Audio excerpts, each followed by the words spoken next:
Hello दोस्तों, स्वागत है एक और नई वीडियो में। चलिए आज हम स्टार्ट करते हैं कि यूनिट का वन है गॉस डाइवर्जन थ्योरम। सर जी ये मोस्ट आईएमपी क्वेश्चन है।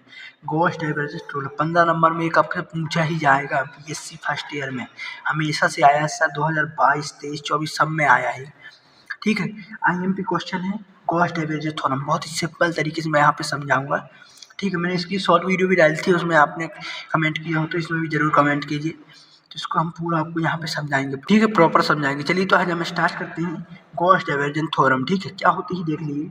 किसी आयतन भी, ठीक है सर, पर लिए गए वेक्टर क्षेत्र ए की डाइवर्जेंस का आयतन समाकलन उस आयतन को घेरने वाले बंद पृष्ठ एस पर लिए गए वेक्टर ए के पृष्ठीय समाकलन के बराबर होता है। सर क्या बोल रहे हैं, कुछ समझ में नहीं आ रहा भाई मेरे। देखिए तो सबसे पहले डाइवर्जन, एक बात समझिए सर, मैं वहाँ पे जा रहा था रोड में, मैंने देखा डाइवर्जन लिखा है, फिर आगे गया, मैंने कहा समझ में नहीं आया यार। आगे गया पता चला यार मुड़ना है। डाइवर्जन का मतलब सर मुड़ना, अपने जो दिशा से उससे मुड़ना। ठीक है, तो गॉस ने एक थ्योरम दी किसकी, डाइवर्जन की, कि कैसे मुड़ा जाता है उसकी। तो क्या बोल रहा है, किसी आयतन का भी लिए गए वेक्टर क्षेत्र, आयतन समाकलन के लिए मैंने बताया है आयतन के लिए 3 इंटीग्रेशन, ठीक है, ट्रिपल, और ये है क्षेत्रीय समाकलन के लिए 2, ठीक है, एस और भी लगता है। तो आयतन समाकलन मैंने इतना लिखा, डाइवर्जन ए का डाइवर्जन डीवी का आयतन समाकलन इतना इक्वल टू कितने के, क्या बराबर होता है, उस आयतन को घेरने वाले पृष्ठ एस पर लिए गए वेक्टर ए पृष्ठीय समाकलन सर जी है के बराबर होता है। मतलब ये इसके बराबर होता है। ठीक, यही गॉस की प्रमेय है।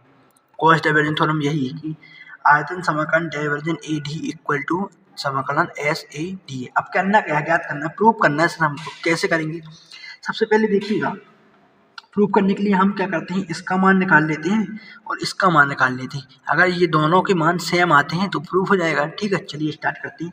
सबसे पहले डाइवर्जन ए, डाइवर्जन हमें ए निकालना, हमने लिखा है डाइवर्जन ए। क्या होता है डाइवर्जन, आपको पता है डेल इंटू ए, डेल, ठीक है, डेल होता है। डेल का मान पता है सर आपको, I D upon D X plus J D Y upon D X plus K D A upon D Z, ठीक है, इक्वल टू ए का मान क्या है, देखिएगा ए का मान हमको लिखना है, कैसे लिखना है, एक वेक्टर है, वेक्टर के रूप में लिखना है, मतलब आई, ठीक, जे के, आई जे के रूप में लिखना है वेक्टर में।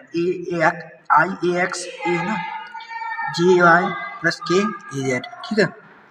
अब देखिए डाइवर्जन ए, तो यहाँ पे हम क्या सॉल्व करेंगे, आपको पता है कि इनका डॉट इनटू होता है, डॉट है ना, तो आपका ये सीधे आई से आई कैंसिल होता है, आई नहीं आता, डॉट में नहीं आता, क्रॉस में आता है। ठीक है, डॉट क्या होगा, D upon D X A X, ठीक, ऐसे लिखेंगे D upon D Y A Y, D upon D Z A Z, ठीक है। अब देखिएगा डी भी इक्वल टू हमने क्या माना, D X plus D Y plus D Z, ये होता है। ठीक है, अब डी ए निकालना है, ठीक है, डी ए मतलब देखिएगा ए, डी ए आई, अब यहाँ पे समझिएगा डी ए आई के शब्द क्या होता है आपका, आई ए एक्स, ठीक, वाई जी वाई प्लस के जेड, मतलब मैंने सोचा कि यहाँ पे x होता है, यहाँ y एच जेड, ठीक है, यहाँ पे x होता है तो x को नहीं लिखेंगे, ठीक है, अच्छे समझिएगा, यहाँ पे x है तो x को नहीं लिखेंगे, क्या लिखेंगे, y जेड, यहाँ y है तो y को नहीं लिखेंगे, x जेड, यहाँ z आपका z है तो z को नहीं x y लिखेंगे। ठीक, तो हमारा डी ए आ गया, ये आ गया, ठीक है, इतना आपको याद करना है।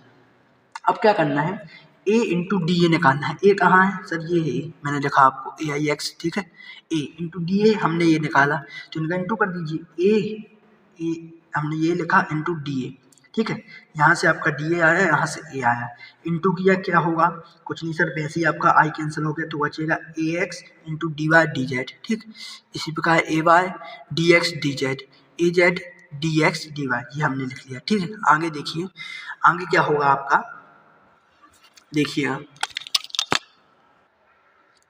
अब यहाँ पर क्या लिखा है, देखिएगा समीकरण 1 में मान रखने, समीकरण 1 क्या है, देखिएगा हमने निकाला क्या, यहाँ पे डाइवर्जन ए ये निकाल दिया, ठीक, डाइवर्जन ए इंटू डी ये निकाल दिया, इन दोनों को उठाकर समीकरण 1 जो माना है यहाँ पे मान रख दिए। ठीक, सिंपल हमने मान रखा, तो देखिएगा क्या हो गया, डाइवर्जन ए का D upon D X plus D upon D Y D upon D, ठीक, D S D Y D Z equal to ये हमने मान रख दिया, हमने वही रखा जो आया है। ठीक है, ये हमने मान रखा, और डी भी हमने इसलिए निकाला था, क्या था हमारा, डी एक्स डी भी और इसका मान रख दिया। ठीक है, यहाँ पे आपका क्या आ गया, सिंपल आंसर आ गया आपका, ये आपके पास आ गया। अब क्या करना है, समीकरण हमने सिंपल इसको 2 माना, ठीक। अब समझिएगा यहाँ से आगे समीकरण 2 क्षेत्र, ठीक है। ये डायग्राम देखिएगा, एक y है, z है, x, ठीक। कोई बिंदु यहाँ पे क्या है P1 और P2 है, इसके क्षेत्र क्या होंगे x y z और P2 के x2 y z, x1 है यहाँ, ठीक। a d2 होगा।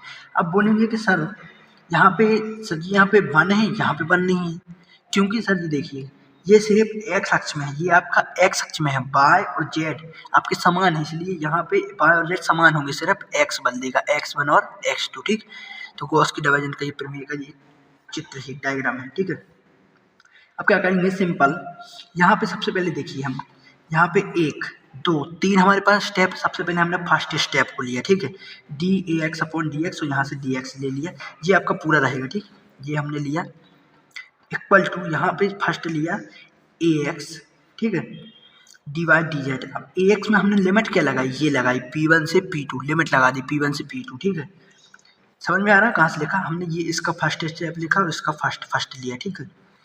अगले बार क्या करेंगे हम, नेक्स्ट में देखेंगे dAx/dx, इसको सेम रहने दीजिए, यहाँ पे सर लिमिट लगा दीजिए, अपने सीखा है लिमिट कैसे लगाते हैं, तो लगा दीजिए P2 - P, upper limit minus lower limit, ठीक है, ये इंटू dy/dx, ठीक है।